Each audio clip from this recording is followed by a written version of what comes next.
Kamustahin natin ulit ang lagay sa evacuation center kung saan nananatili ang mga apektado ng pagputok ng Bulkang Canlaon.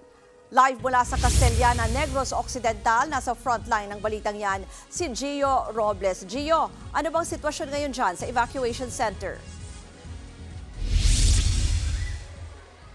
Ruth, mayong gabi, yari kita subong sa La Castellana Elementary School. Isa ito sa mga evacuation center dito sa bayan nga ng La Castellana sa Negros Occidental. Sa ngayon, Ruth, kung makikita natin sa likod ko, may mga naka-deploy na dito itinayo ng mga modular tents para ito sa mga bakwit. Bukod pa yan sa mga classroom dito sa paaralan na ito. Sa ngayon, Ruth, sapat yung tubig para sa halos or sa higit 1,000 mga residente na dito dinala. Mula yan sila sa 6-kilometer danger zone mula sa bulkan. Ruth, kung makikita mo ito yung isa sa mga flexible na water storage na mula ito sa Philippine Red Cross at meron din ditong tangke para naman sa panghugas ng mga residente. Ruth, isa sa mga problema ngayon dito ay para mapanatili yung cleanliness o kalinisan sa mga palikuran dahil alam natin na sa sobrang dami ng mga bakwit, lahat yan common CR yung ginagamit. Isa din, Ruth, sa mga problema din ng LGU dahil sa ngayon sobrang dami nga ng bakwit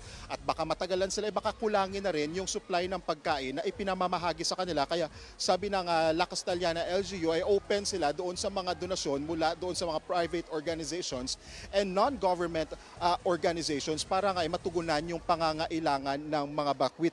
Ayon nga dito sa OCD, Ruth, ay posibleng o higit pa sa 54,000 na yung mga residenteng idinala ngayon sa mga evacuation center. Ayon sa Negros Occidental PDRMO ay inirekomenda na nila sa sangguniang panlalawigan na isa ilalim na sa state of calamity ang Negros Occidental, bunsod nga ng pagputok ng Canlaon volcano. Sa ngayon, Ruth, yung hiling ng mga kasimanwa natin dito sa Negros dahil papalapit na rin nga ang Pasko, yung wish nila ay sana nga makauwi na sila at wag nang mag-alburuto pa ang Canlaon volcano.